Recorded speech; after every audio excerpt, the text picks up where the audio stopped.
بسم اللہ الرحمن الرحیم۔ مجسمے کی کٹی ہوئی ناک آخر کس کے پاس تھی اور مجسمہ کس کا تھا؟ ایک خوبصورت واقعہ سنانے سے پہلے آپ سے گزارش ہے کہ میرے چینل کو سبسکرائب کر دیجئے اور اگر ویڈیو پسند آئے تو کمنٹ میں اپنی رائے ضرور دیا کریں۔ حضور، آپ نے شہر کے چوک میں خداوند یسوع مسیح کا مجسمہ تو دیکھا ہوگا۔ مصری عیسائیوں کے وفد کے سربراہ بشپ نے ولی عمر بن عاص رضی اللہ تعالیٰ سے کہا، جی بارہا دیکھا ہے، کیوں کیا ہوا اسے؟ حضرت عمر بن عاص رضی اللہ تعالیٰ نے حیرانی سے استفسار کیا، کل رات کسی نے اس کی ناک اڑا دی اور ظاہر ہے یہ کام کوئی مسیح نہیں کر سکتا۔ تمہارا کیا خیال ہے کہ یہ کس نے کیا ہوگا؟ ہمیں یقین ہے کہ یہ کام کسی مسلمان نے ہی کیا ہوگا، کیونکہ مسلمانوں کی آمد سے پہلے ایسا واقعہ کبھی رونما نہیں ہوا تھا۔ ممکن ہے کہ یہ کام کسی مسلمان نے کیا ہو، کیونکہ اسلام بتوں کی پوجا کی مخالفت کرتا ہے، لیکن یہ بات بھی قرآنی اصولوں کے خلاف ہے کہ کسی دوسرے مذہب کے معبودوں کی تضحیک اور ہتک کی جائے۔ مجھے اس واردات پر افسوس ہے۔ آپ اس کی مرمت کروا لیں، مرمت کے اخراجات سرکاری خزانے سے آپ کو ادا کر دیے جائیں گے۔ ولی مصر نے مسیح وفد کو یقین دلاتے ہوئے کہا، نہیں حضور، اب اس کی مرمت نہیں ہو سکتی، کیونکہ کٹی ہوئی ناک ہمارے پاس موجود نہیں ہے تو اسے جوڑنا بھی ناممکن ہے۔ لیکن ہم تو آپ کے پاس اس لیے آئے ہیں کہ اپنے مذہبی شعار کی توہین کا بدلہ لینا چاہتے ہیں۔ مسیح بشپ کے مطالبے کی تائید میں سارے ارکان وفد نے سر ہلائے۔ اچھا، آپ تاوان مقرر کر دیں، میں وعدہ کرتا ہوں کہ آپ کا مقرر کردہ تاوان آپ کو ادا کر دیا جائے گا۔ حضور، ہم یسوع کو خدا کا بیٹا اور خدا مانتے ہیں۔ اتنی بڑی توہین کا بدلہ چند درہموں میں کیسے چکایا جا سکتا ہے؟ البتہ ایک صورت ہے، اگر آپ منظور فرما لیں تو۔ وہ کیا صورت ہے؟ ولی مصر پوری طرح ہمتاً متوجہ تھے۔ بشپ نے دیگر ارکان وفد پر نظر ڈالی اور گویا ہوا وہ یہ کہ آپ اپنے رسول محمد صلی اللہ علیہ وآلہ وسلم کا ایسا ہی بت بنوائیں اور ہم اسی طرح اس خاموش اے گستاخ۔ ولی مصر کا جلال ان کی آواز اور چہرے کے تاثرات سے عیاں تھا۔ ان کا ہاتھ تلوار کی طرف بڑھا اور جسم تھر تھرانے لگا۔ مسیح وفد کے اراکین ان کی اس حالت غضب کو دیکھ کر سکتے میں آ گئے کہ شاید ابھی ان کے سر ان کے تن سے جدا کر دیے جائیں گے۔ آج انہوں نے پہلی بار مسلمان سپاسالار کو غصے کی حالت میں دیکھا تھا۔ تم لوگ انتہائی گستاخ اور سخت بد تہذیب ہو۔ دل تو چاہتا ہے کہ تمہارے جسموں سے تمہاری گردنوں کا بوجھ اتار دیا جائے۔ تمہیں اندازہ نہیں کہ ہم اپنے آقا حضرت محمد صلی اللہ علیہ وآلہ وسلم سے کتنی محبت کرتے ہیں۔ ہمارا مال و اسباب لوٹ لیا جائے، ہمارے سامنے ہماری اولاد کے ٹکڑے ٹکڑے کر دیے جائیں، خود ہمارے جسم کا آخری قطرہ خون بہا دیا جائے، یہ سب ہمیں قبول ہے، لیکن یہ بات ناقابل برداشت ہے کہ کوئی خفیف سا کلمہ بھی آقا محمد صلی اللہ علیہ وآلہ وسلم کی شان کے خلاف سنے۔ تم نے یہ نازیبا فقرہ بول کر ہمارا دل دکھایا ہے، اور تمہیں معلوم ہے کہ ہم لوگ بت پرست نہیں ہیں اور نہ ہی بتوں کو مقدس سمجھتے ہیں، اس لیے ہم اس بات کا تو گمان ہی نہیں کر سکتے کہ ہم اپنے آقا کا مجسمہ بنائیں۔ تمہارا یہ مطالبہ انتہائی لغو ہے۔ تم اس قابل نہیں کہ تم سے بات کی جائے، لیکن تمہاری اس جہالت کے باعث تمہیں یہ رائے دی جاتی ہے کہ اس نامعقول مطالبے کے علاوہ انصاف کی کوئی اور صورت ہو تو پیش کرو، جس سے تمہارے مذہبی جذبات کی شکستگی کا مداوع ہو سکے۔ عمر بن عاص یہ کہہ کر خاموش ہو گئے۔ انہوں نے وفد کے اراکین پہ نظر ڈالی، جو ابھی تک خوف کی دہشت کی وجہ سے مبہوت بیٹھے تھے کہ فاتح لشکر کا سالار نہ جانے ان کے لیے کیا سزا تجویز کرتا ہے۔ بالآخر ولی مصر نے مہر سکوت توڑی اور گویا ہوئے، جس بت کو تم مقدس سمجھتے ہو، اس کی توہین سے یقیناً تمہیں رنج ہوا ہے۔ مجھے تمہارے جذبات کا پورا احساس ہے، لیکن حضرت محمد صلی اللہ علیہ وسلم کا بت بنا کر اس کی ناک اڑانے سے بہتر ہے ہم یہ سمجھتے ہیں کہ تم ہم میں سے کسی کی ناک کاٹو۔ اپنی رائے کو انصاف مہیا کرنا ہم مسلمانوں کی ذمہ داری ہے۔ اہل مصر کا وفد حیران و پریشان سر جھکائے بیٹھا تھا۔ کچھ دیر سکوت رہا اور بالآخر بشپ نے نہایت لجاجت سے کہا، حضور، ہمیں افسوس ہے کہ ہماری وجہ سے آپ رنجیدہ خاطر ہوئے۔ ہمیں اس بات کا قطر اندازہ نہیں تھا کہ آپ نے اپنے نبی سے اس قدر محبت کرتے ہیں۔ ہمیں آپ کی پیش کردہ تجویز منظور ہے۔ ٹھیک ہے، ولی مصر نے حامی بھرتے ہوئے کہا، تم شہر میں منادی کروا دو کہ کل عوام الناس شہر کے بڑے میدان میں جمع ہو جائے۔ یہ کام سب کے سامنے کیا جائے گا تاکہ آئندہ کسی کو کسی کے مذہبی شاعر کی توہین کی جرات نہ ہو سکے۔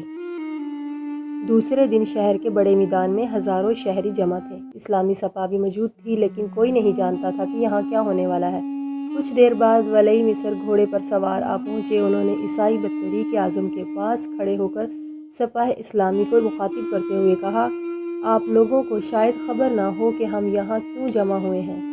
واقعہ یہ ہے کہ پرسوں رات کسی آدمی نے چوک میں رکھے حضرت عیسیٰ علیہ السلام کے مجسمے کی ناک کاٹ دی ہے۔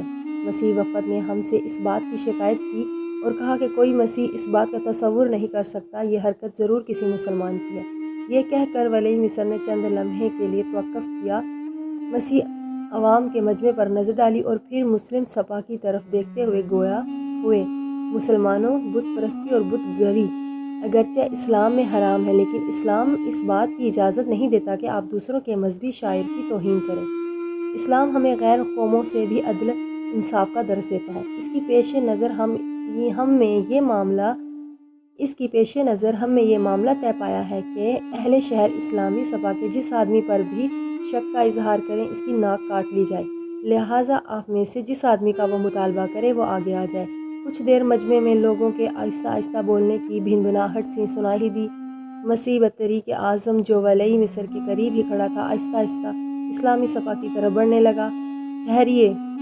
سالار لشکر نے بطریق اعظم کو ٹھہرنے کا اشارہ کرتے ہوئے کہا، آپ جانتے ہیں کہ میں اسلامی سپاہ کا سالار ہوں اور اس حیثیت سے اس شہر کا حاکم بھی۔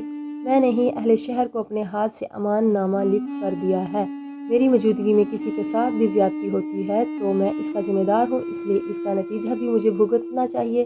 یہ تلوار حاضر ہے، آپ اس سے میری ناک کاٹ سکتے ہیں۔ عمر بن عاص رضی اللہ تعالیٰ نے اپنی تلوار بطریق اعظم کی طرف بڑھا دی۔ اس سے پہلے کہ بطریق اعظم تلوار اٹھاتا، سپاہ اسلام میں سے ایک افسر آگے بڑھا اور کہنے لگا، کیا بدلے میں میری ناک نہیں کاٹی جا سکتی؟ ابھی اس افسر کی پیشکش کا اسے کوئی جواب نہیں ملا تھا کہ ایک اور افسر آگے بڑھا، سالار لشکر کی جگہ میری ناک کاٹنے سے انصاف کا تقاضا پورا ہوتا ہے تو میں حاضر ہوں۔ سالار لشکر نے ان افسران کی طرف کچھ کہنے کے لیے دیکھا، لیکن اس سے پہلے کہ وہ افسروں کو کوئی جواب دیتے، سپاہ اسلامی کا ہر سپاہی آگے بڑھ کر کہنے لگا کہ اس کی ناک کاٹ لی جائے۔ تم سب اپنی اپنی جگہ کھڑے رہو، عمر بن عاص رضی اللہ تعالیٰ نے انہیں ڈانٹتے ہوئے کہا۔ ایسا محسوس ہو رہا تھا کہ بطریق اعظم حضرت عمر بن عاص کی ناک کاٹنا چاہتا ہو۔ لوگ اسی ساکت اور جامد حالت میں تھے کہ سپاہ اسلامی کی ایک طرف سے ایک گھڑ سوار اپنے گھوڑے کو دوڑاتے ہوئے اس جگہ کی طرف بڑھتا ہوا دکھائی دیا جہاں بطریق اعظم ہاتھ میں تلوار پکڑے گو مگو کی کیفیت میں کھڑا تھا۔ دھول اڑاتا گھڑ سوار بالآخر بطریق اعظم کے قریب آ گیا۔ اس نے بطریق اعظم کے سامنے آ کر اپنے گھوڑے کی لگامیں اس زور سے کھینچی کہ گھوڑا اپنی پچھلی دو ٹانگوں پر کھڑا ہو گیا۔ سوار نہایت پھرتی سے نیچے اترا اور بآواز بلند پکارا، میں اصل مجرم ہوں اور یہ ہے مجسمے کی وہ ناک جو میں نے کاٹی تھی۔